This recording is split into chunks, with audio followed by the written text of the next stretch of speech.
Dear Lady Love TV. Fake Wife in a Wedding. Tunghayan natin ang pagpapatuloy ng ating kwento sa ika-23 bahagi. Tahimik lamang sila sa hapagkainan. Si Jake, Ella, si Buds at si Roxy. Nakaupo ang ginang sa kabisera ng dining table. Nakasuot pa rin ito ng itim. Tila hindi pansin ang presensya nilang tatlo. Si Buds naman ay ganadong kumakain. Panay ang sulyap nito sa kanya at sa asawa niya. Kalmado lang si Jake. Pailalim at nakaw kung sumuliyap sa pinsan. Hindi matanda ni Ella kung kailan siya huling nakaramdam ng ganitong pagkaasiwa.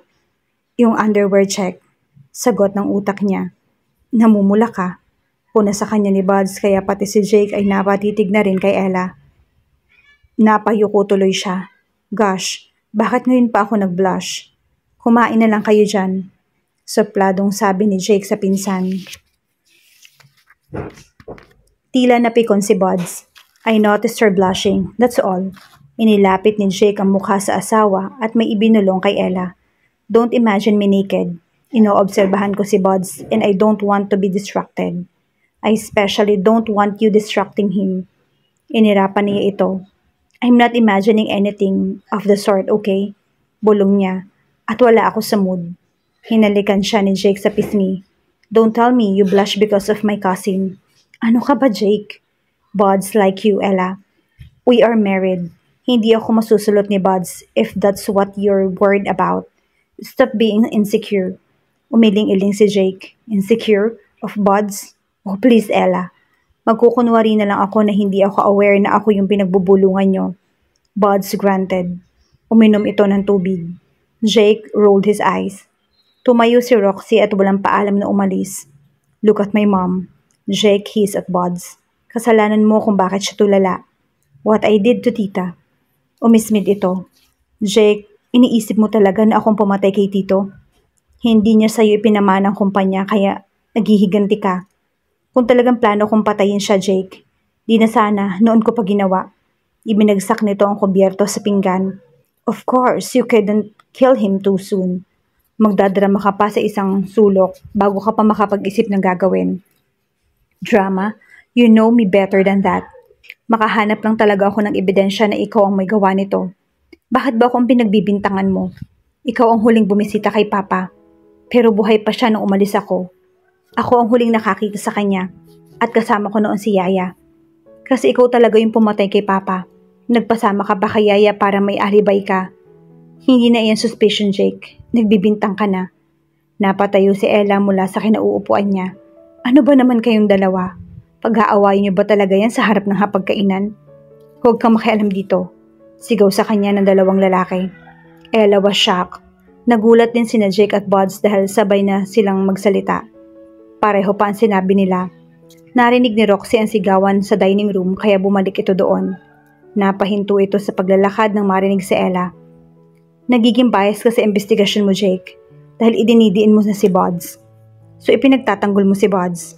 Hinarap ni Jake ang asawa. Wala akong kinakampihan. Your wife is right. Ayuda ni Buds kaya tiningnan ito ng masama ni Jake. Your judgment is clouded. Sumabat na si Roxy. Ano bang kaguluhan ito?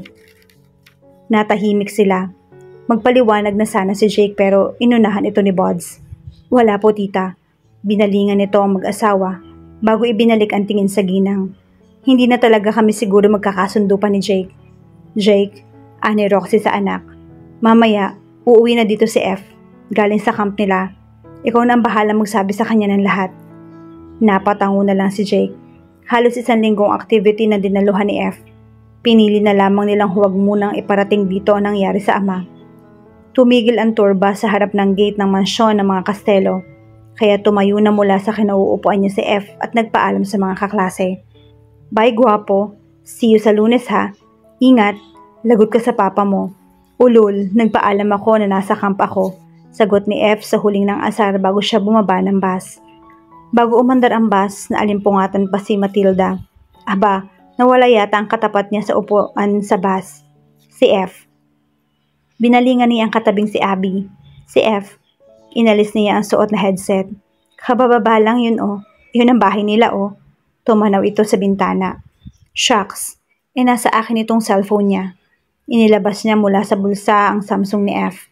Goshi, why is it even in your pocket? You snatched it from F? Sorry, hindi pa ako magnanakaw. Nirapan niya ang klase. Natripan ko lang, hindi man lamang niya hinanap yung cellphone niya. Abby shrugged his shoulder. Well, nope. Umandar na ang bus. Kuya, stop. Napaapak sa brake ang driver sa sobrang gulat. Tumayo na si Matilda. Naglakad na siya sa aisle papunta sa pinto ng bus. Uy, si Matilda, dadaan. Ano ba naman yan? Uwing-uwi na ako eh. Matilda, saan ka ba pupunta? Susunod yata ito kay F. Uwe, habol-habol effect talaga. With you. Mga baliw, tili niya sa mga kaklase. Bago bumukas ang pinto, huwag niyo na po akong hintayin, magpapasundo na lang po ako dito, sabi niya sa driver. Bit-bit ang backpack niya at ang cellphone ni F. Tumakbo na ito papunta sa gate ng mansyon. Hinarang siya ng isang guard. Naiwan po ni F itong cellphone niya sa bus. Sabi niya, ibabalik ko lang po sa kanya. Tuloy ka, binuksan ng guard ang gate. Agad na tumakbo si Matilda. Abot tanaw pa niya si F pero malayo-layo na ito. Malayong lakaran din kasi bago makarating sa harapan ng mansyon. Nadaanan niya ang isang malaking fountain. Tatawagin na dapat niya si F pero hinihingal na siya sa kakahabol kaya mas binilisan na lamang niya ang paglalakad makasunod para sa binata. Damn, I should have stayed in the bus. Kaya lang itong cellphone niya. Bakit ba hindi man lamang hinanap ito ng mokhong na yon? Ilang minuto nang nasa loob ng mansyon si F na makarating sa hagdan papunta sa main door. Ang dalaga. Nakaka-haggard naman kaya siguro di kotse talaga pumapasok itong si F na to. She pressed the doorbell. And lo and behold, si F talaga ang nagbukas ng pinto. Ninisihan siya nito. Talagang hindi ka sumuko ha? Hindi sumuko. Tumaas ang kilay niya sa lalaki. Alam kong kanina ka pa nakasunod sa akin. Tarantado ka. So you know, at hindi mo man lang ako nilingon o hinintay. I walked 5 miles to get 5 miles. Now you're exaggerating ha? Whatever. Give me some juice or babasagin ko tong cellphone mo. Itinaas niya ang cellphone ni F. Tumawa lang ang lalaki. You'll really do that? May pamalit naman ako. Go ahead. Antipatiko. Bastard. Ibinalik na lamang niya kay F ang cellphone nito. I'm going home na. Pahirapan ba ako? Kung bakit ba naman kasi nangunguha ka ng hindi kanya. Binulsa nito ang cellphone. Nakakaloko ang ngisi. At parang hindi ka man lamang nagpanik na nawala yung cellphone mo. Alam ko kasi na ikaw yung kumuha eh. Ganon. You are really pissing me off, Mokong. Sino bang may kasalanan? Sino ba ang nagbitin ng underwear ko sa flagpole?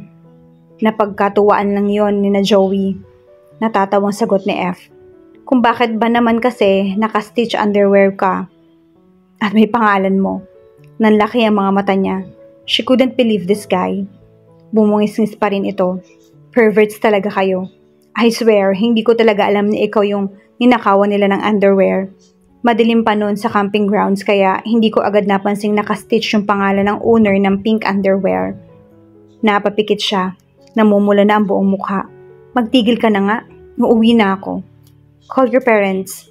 Sa loob mo na lang hintayin yung sundo mo. Wow, you're inviting me in? Ngumisi ito. His smile was captivating. Siyempre naman, I am kind to my guest, of course. Kahit maldita ka pa. Dapat lang, taas na siyang pumasok sa bahay. May atraso ka pa sa akin. Natatawag na isinara pa ni F ang pinto. Paglingon niya, natigilan ng binata dahil tila nag-freeze. Ang dalaga sa kinatatayuan. Nasa living room na rin sina Jake at nakatitig sa kanila. Tumabi si F sa dalaga. Kuya, may classmate. Tumango si Jake sa dalaga. Pagkatapos itinitigan si F. Pwedeng makausap kita ng tayo lang? F shrugged his shoulders. Sure. Binalingan nito ang dalaga. Dito ka lang muna ha. I'll get you something to drink. Tahimik na tumango ang babae. She sat on the sofa at nagdial sa cellphone para tawagan ang papa niya. Siya namang baba ni Ella mula sa hagdan. Nasaan ang lalaking yun? Hinarap niya si Jake. Kanina lang kasi inaakit siya nito, then bigla na lamang siyang tinakasan. She saw a familiar figure on the sofa. May kausap ito sa phone. Ella? Tili nito pagkababa ng cellphone. Matilda? She squinted at the girl. Ito nga ba yung Bratinella na nagdebu? Tumalon ito at lumapit sa kanya. So you really are F's sister-in-law. I'm so glad to see you again. Mas mukha itong high school girl kaysa college student sa kilos at pananalita. Medyo sumasayaw-sayaw ito habang nakatingin sa kanya. Me too, tipid na humiti si Ella.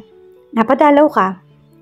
F left his cellphone so I brought it here and returned it to him. Umupo na sila sa sofa. I already called Dad para ipasundo na lang ako here. The tour bus left na I'm glad na good friends kayo ni F. Napa-eye roll si Matilda. Actually, hindi sila friends. Mortal enemies, yes. Yup, sabi na lamang nito kay Ella. Noon dumating sina Jake at F. Halatang galing si F sa pag-iyak. Napatingin si Matilda sa kanya. What's wrong, Ella? Bakit ganyan si F? Sinabi na yata ni Jake. Ang alin? Nakipagtitigan siya sa dalaga. Nung Tuesday pa kasi namatay yung papa nila. Matilda bit her lower lip. Bakit ngayon nyo lang sinabi kay F? They want F to enjoy the camp. Pero masakit yon habang nag-e-enjoy siya, nagluluksa pala yung lahat dito. Napabuntong hininga na lamang si Ella at tinapik-tapik sa balikat ang dalaga bago tumayo para lapitan si F at yakapin ito. Yumakap si F dito ng mahigpit at hindi nito napigilan ang maiyak ulit. Nasa kwarto na sina Jake at Ella. Dapat nagpapahinga na sila. Kaya lang, hindi mapalagay ang babae para kay F. Tama si Matilda. Damdamin nito ang nangyayari. Ni ayaw nitong kausapin si Jake, Buds o Roxy. Masamang-masama ang loob nito dahil huli na nang malaman nito ang nangyari. Jake, ani Ella paglabas mula sa banyo. Naka-bathrobe lang siya. Napasinghap siya kasi pagbukas pa lamang ng pinto ay nakaharang ng asawa sa kanya. Yes, tumitig ito sa kanya. Pupuntahan ko si F. Magbibihis lang ako. His hands rub her arms. Gosh, his warm hands. Bakit naman? Baka nirarab pa rin ito ang mga braso niya kaya medyo nadidistract siya. Baka kasi umiiyak pa rin siya. Hinila siya papalapit ni Jake at hinalikan sa noo. Baby, he'd prefer to cry alone. Trust me. How do you know? He's a man. Give him some space.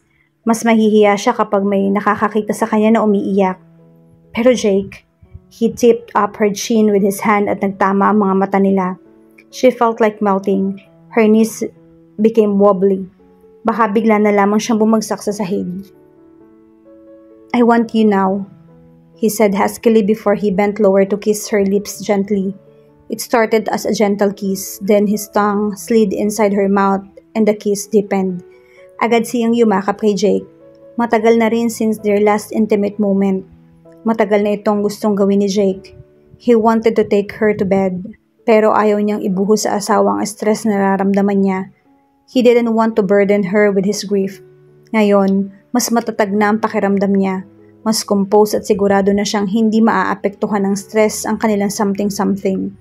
He wanted to make his night special for her, para sa pagtsatsaga nito sa kanya, at sa hindi na pangungulit sa kanya na umuwi na sila. He wanted to thank Ella for trying to comfort his mother, for helping him out sa pag-iimbestiga. Pag nagdidilim na ang paningin niya kay Buds, Ella would remind him na magkadugo pa rin sila, na pinsan pa rin siya ng lalaki. She deserved a reward, kaya gusto niya itong paligayahin. The previous days had been tough, but just for him, kundi para kay Ella, at alam din iyon ni Jake. He laid her gently on the bed and covered her body with his. Thank you. Tumitig siya sa mga mata nito. She slowly opened her eyes and stared back at him. For what? For being around. Ngiti ni Jake. For staying here. Her heart leaped. Hindi lang tumatalon siguro. Nag-pole dance pa rin ito at nakailang cartwheels at backflips. Sa wakas, ngumiti-ngiti na rin si Jake. I can't leave you. His hand slid inside her robe, running across her breast. So it means we have a deal. What deal? Hinaplos ni Ella ang pisngi ni Jake. That you are not leaving me anymore, tulad nung ginawa mo months ago. Huwag mo na lang akong bibigyan ng dahilan na umalis, Jake. His eyes narrowed. Are you telling me that there's possibility na iwan mo ako ulit? Ella wrapped her arms around his neck, pulling him down. Hinalikan niya si Jake. but tried not to get carried away para makasagot siya sa mga tanong nito. You haven't even told me na mahal mo ako, and that's the only thing that will make me stay. Napatitig si Jay kay Ella. He hasn't told her the three magic words.